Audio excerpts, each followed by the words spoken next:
நம்மளுடைய துன்பத்திற்கு காரணமும் நாம தான். குரங்கு மாதிரி நம்ம. ஐயோ, கோவப்படாதீங்க.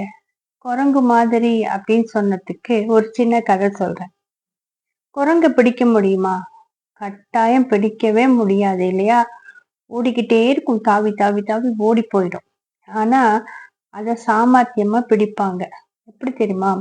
ஒரு கனமான மண்பானை செஞ்சிருப்பாங்க. பெருசா செய்வாங்க. ஆனா அதுல ஒரு ட்விஸ்ட் வச்சிருப்பாங்க. அதோட வாய் இருக்கு பாருங்க. பானையோட வாய்ப்பகுதிய குறுகலா வச்சிருப்பாங்க.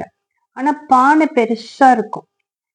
அந்த பானையில குரங்குக்கு பிடிச்ச அத்தனை தீனியும் போட்டிருப்பாங்க. என்னதான் இல்ல, எல்லாமே போட்டிருப்பாங்க. இந்த குரங்கு வரும். வந்து அதுக்குள்ளார பானைக்குள்ளார இருக்க தீனிகளை பார்த்தோன்னே கைய விட்டு அதால மேக்சிமம் எவ்வளவு எடுக்க முடியுமோ எடுத்துக்கும்.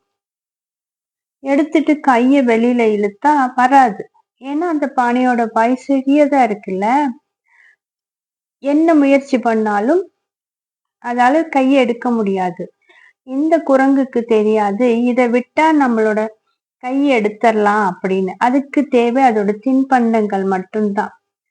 அது மாதிரிதான் நம்மளும் பிரச்சனைகள்ல போய் சிக்கிக்குவோம். இத விட்டா நம்ம ரிலீஃப் ஆயிடுவோம் தெரியும். அந்த குரங்கு கையில இருக்கிறத கீழே போடாம பானையெல்லாம் எட்டி உதைச்சி உடைக்கெல்லாம் பார்க்கும். ஆனா அது கனமான பானை உடையாது இல்லையா? அது போலதான் நம்ம வாழ்க்கையிலும் பிரச்சனைகள் இருக்கும். அதை கையில சுமந்துக்கிட்டு அதை கீழே போடாம நம்ம சுத்தி இருக்கிறதுல எல்லாம் முட்டி மோதி ட்ரை பண்ணுவோம். புத்திசாலிக்கு என்ன, அந்த கையில இருக்கிறத கீழே விட்டா கை வெளியில வந்துடும். நம்மளும் தேவையில்லாத நம்மளுடைய பிரச்சனைகளுக்குரியத விட்டோம்னா வெளியில வந்துருவோம். ஆனா நம்ம என்ன பண்ணுவோம்? கூழுக்கும் ஆசை, மீசைக்கும் ஆசை. அதனால அந்த பிரச்சனைகளை கையில இறுக்கி பிடிச்சுக்கிட்டு வாழ்க்கை நல்லா இல்லைன்னு சொல்வோம். எல்லாத்துக்கும் நம்ம தானே காரணம். யோசித்து சொல்லுங்க. இந்த மாதிரி நீங்க என்னைக்காச்சும் யோசிச்சிருக்கீங்களா? கமெண்ட்ல சொல்லுங்க.